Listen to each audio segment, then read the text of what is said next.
Welcome to our channel. నేను మీ వెంకట్.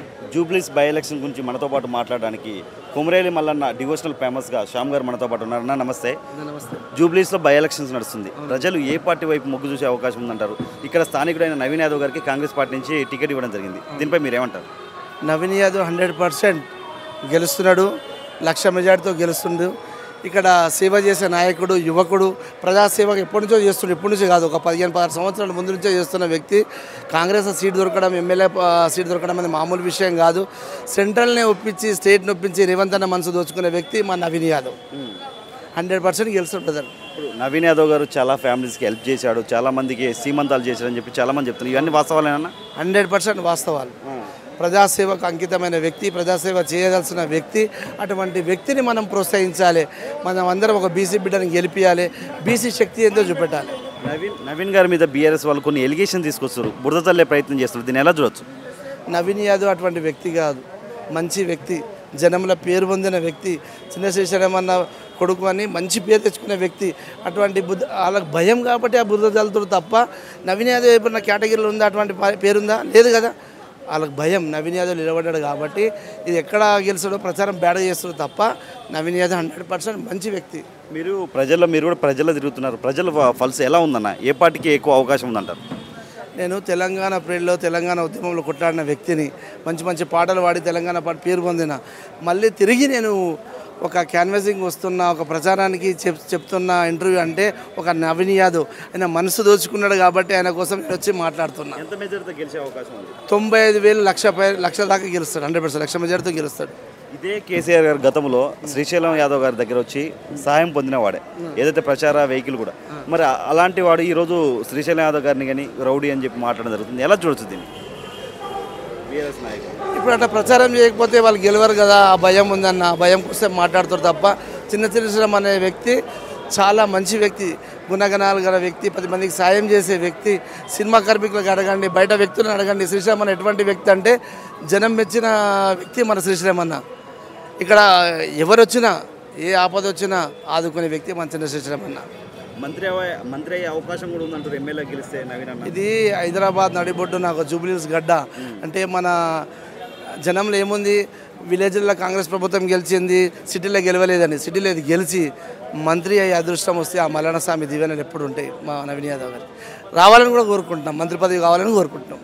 మీరు చెప్పండి.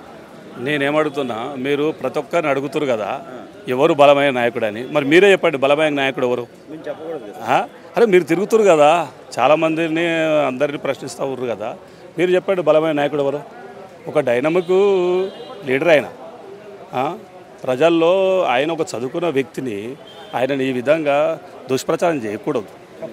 ఇప్పుడు ఆయన నవ యువ అని ఒక ట్రస్ట్ పెట్టి అందులో ఏది మన కానిస్టేబుల్ కావచ్చు కానీ, విద్యార్థులు కానీ, ఎంతోమంది మహిళలు కానీ ఆయన ఇన్ని సేవా దృక్పథంతో ఇన్ని కార్యక్రమాలు చేసే వ్యక్తిని ఎవరైనా రౌడ్ షీటర్ అంటారా?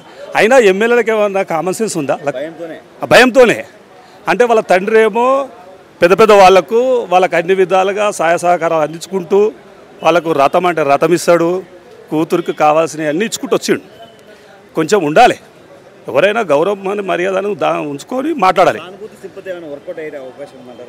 ఎవరికి? బీఆర్ఎస్ వాళ్ళకు ఈ సానుభూతి ఏడ వర్కౌట్ అవుతుందండి. ఎవరైనా భర్త చనిపోతే ఇక భార్యకి ఇచ్చేసేస్తే ఇక సానుభూతి వచ్చేస్తుందా? నేనేమంటున్నా, భర్త చనిపోతే భార్యకు ఇచ్చేస్తే సానుభూతి వచ్చేస్తుందా? ఇట్లా అన్ని సానుభూతులు ఇట్లానే సానుభూతితో గెలుస్తామంటే కాదు. ముందు ఒక లీడర్ అనేటోడు ప్రతి సమస్య పైన అవగాహన, నాలెడ్జ్ ఉన్న వ్యక్తి, పనులు చేస్తాడు, సమాజానికి ఉపయోగపడుతున్న వ్యక్తినే ప్రజలు ఎన్నుకుంటారు. జెండాల మీద, పార్టీల మీద కాదు. నాయకుడు ఎవరైతే కరెక్ట్ ఉంటారో ఆ నాయకుడు బలమైన నాయకుడు అన్నప్పుడే జనాలు ఓటేసి గెలిపిస్తారు. పార్టీల మీద, జెండాల మీద గెలిచేటోళ్ళు కాదు, నాయకుడు కూడా చూస్తారు. ఇందులో బీఆర్ఎస్ నాయకురాలు ఏమన్నా ఈ ఏజ్లో తిరిగి ఏదేమనేది వాడా కార్పొరేషన్ ఇది ఒక ఎమ్మెల్యే స్థాయి. ఆమె తిరగాలే ఇంత జనాలని ఇన్ని ఏది మన బోరబండ కాడికెళ్ళి ఎర్రగడ్డ, షేక్పేటు, రఘుమత్ నగరు, జూబ్లీస్, యూసుఫ్గూడ ఇన్ని ఏరియాలు తిరగాలంటే ఒక మహిళతో సాధ్యమా?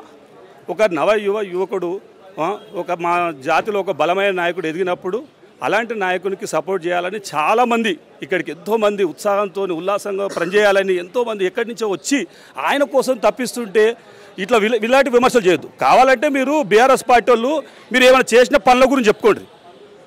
బీజేపీ వాళ్ళు మీరు ఏమైనా పనులు ఉంటే చెప్పండి. మేము ఈ ఏరియాకి ఇవి చేసినాము, ఈ జనాలకి ఇది సహాయం చేసినాము, వీళ్ళకి ఇంత ఉపయోగపడ్డాము, వాళ్ళని ఎంతో పైకి తెచ్చినాము అని చెప్పేసి రాష్ట్రంలో గట్ల చెప్పుకొని ఓట్లు వేసుకున్నట్టు వాళ్ళు ఉన్నారు. కానీ రౌడీలు ఒక ఎడ్యుకేటెడ్ పర్సన్ని రౌడీలు అంటే మరి మేము అందరు తిరిగేటోళ్ళు మేము అందరూ రౌడీలమయ్యా? మరి ఈ రౌడీలతో రేపు ఓట్లు వేసుకుంటారా? చెప్పండి, వేసుకుంటారా ఎవరైనా? అట్లా అడగొద్దు కదా. ఏదో అడిగితే పని చేసి అడగాలి అని నేను అంటున్నాను.